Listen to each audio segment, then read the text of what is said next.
while the world has focused on the COVID-19 pandemic, large parts of the Middle East are still grappling with the lasting impact of ISIS.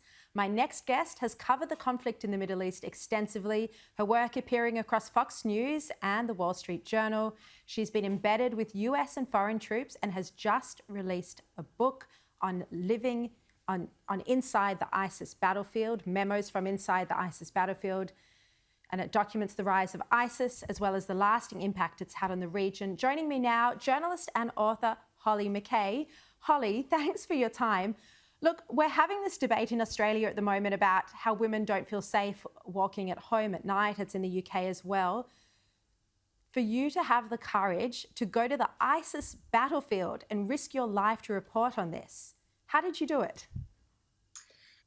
For me, it really was a labor of love. And to me, I found it to be a great privilege that so many people allowed me into their lives and into their homes and really shared incredible, very intimate stories. And I felt that it was really my duty to try to bring some of those back and explain to people what this conflict is like, not from the politicians, but from the people on the ground that have to live through this day in and day out. So for me, I have the privilege of leaving and the honor of leaving. These people have to live through it. So to me, they're the real heroes.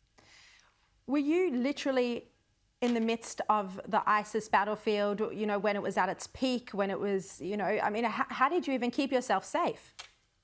So between 2014 and then the end of 2018, I made many, many trips into Iraq and Syria.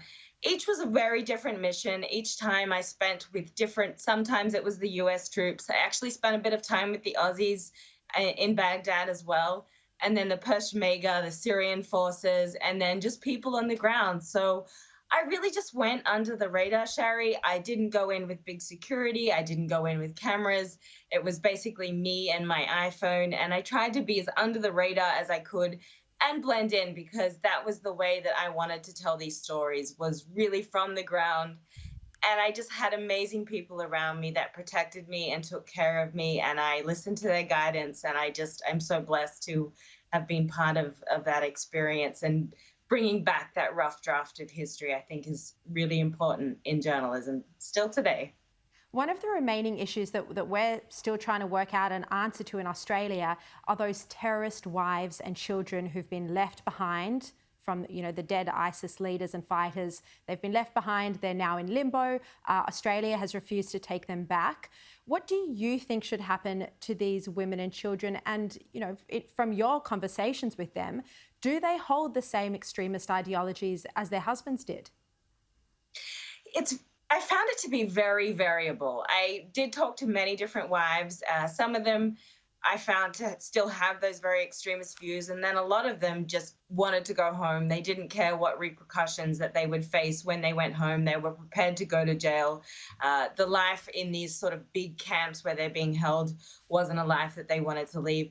It is definitely a tough one, and I do think it needs to be case by case. However, the situation, especially for the Syrians, the SDF that has to hold them, they don't have the resources. They don't have great security to keep them there for too much longer. So at some point, they are either going to be let free and either go back to extremist ways, or they are going to have to go home and face whatever repercussions. It's a difficult decision, but in my personal opinion, I do think countries need to gather the evidence, bring them back, and they need to face some form of justice for what they did.